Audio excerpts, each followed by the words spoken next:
I'm Malcolm Ingram. I figured out that I was gay in my 30s. I figured out very late, and people always ask me why I make gay documentaries. The documentaries I make are very much notes to myself when I was 16. Something I would have loved to have seen that would have kind of helped me in the experience of being gay. So I've been fortunate enough to tell the story of a small town gay bar. I've been fortunate enough to tell the story about the Bears. And now I'm looking forward to telling the story about the Continental Baths, which is more about our history. Continental is the tale of a bathhouse in New York that opened up post-Stonewall, pre-AIDS, and it kind of existed in that really interesting part of gay history when gay history was very much becoming part of the zeitgeist. It was a bathhouse, but it was also kind of a clubhouse. And you had in the front, you had entertainment by a then unknown Bette Midler. Some people went there to swim, some people went there to do a little more than swim, if you know what I mean. It was a bathhouse. We have to fly to Australia. Steve Ostro was the guy who opened up the Continental Baths in New York. He's the brainchild of the whole thing. And we're gonna go over to Australia and do an interview with him, which is gonna be the entire spine of the documentary.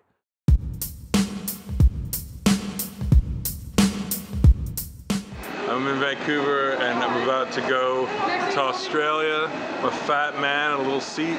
They just told me that I didn't have an aisle seat. And then I literally almost broke down crying.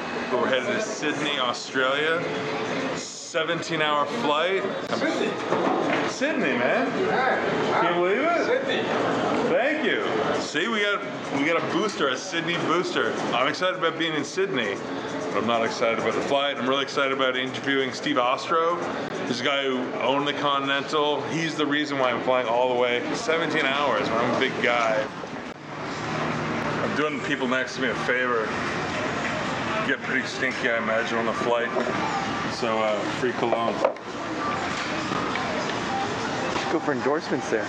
I know, right? Because Gucci wants me as a spokesmodel. Gucci makes a fat man not stink.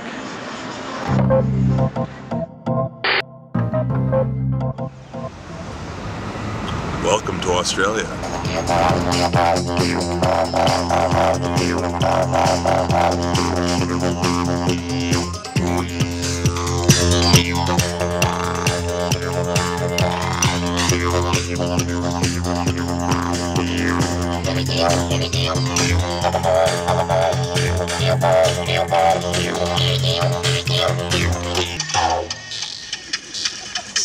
So we made it.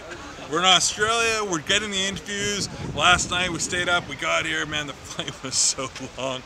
And we ended up doing a part of the interview with Steve Ostro. We're doing the rest of it today, but today we're doing pickup shots at Bondi Beach. We're just seeing the film to kind of establish where Steve lives. After this, we're gonna go back and we're gonna start editing it together and we're gonna enter into section 2, part 2. We've got the first part done, now we gotta get the second part done. We have to interview all the previous people who had been to the Continental Baths. I don't want to come across as greedy, but it just seems like a very natural way to kind of make a movie like this. We went to other funding agencies and people just said that it's a story that people didn't want to hear. This is kind of my platform to tell people they're wrong, that this is a story that people want to hear, and you kind of voting with your dollars. So thank you very much for everybody who's kind of gotten us here, man. We're fucking Bondi Beach. So I hate to harass you. Nobody likes to be that guy who's constantly harassing people. It was a privilege to come here. We got a great interview with Steve Ostro. We got a bunch of great interviews with Steve Ostro.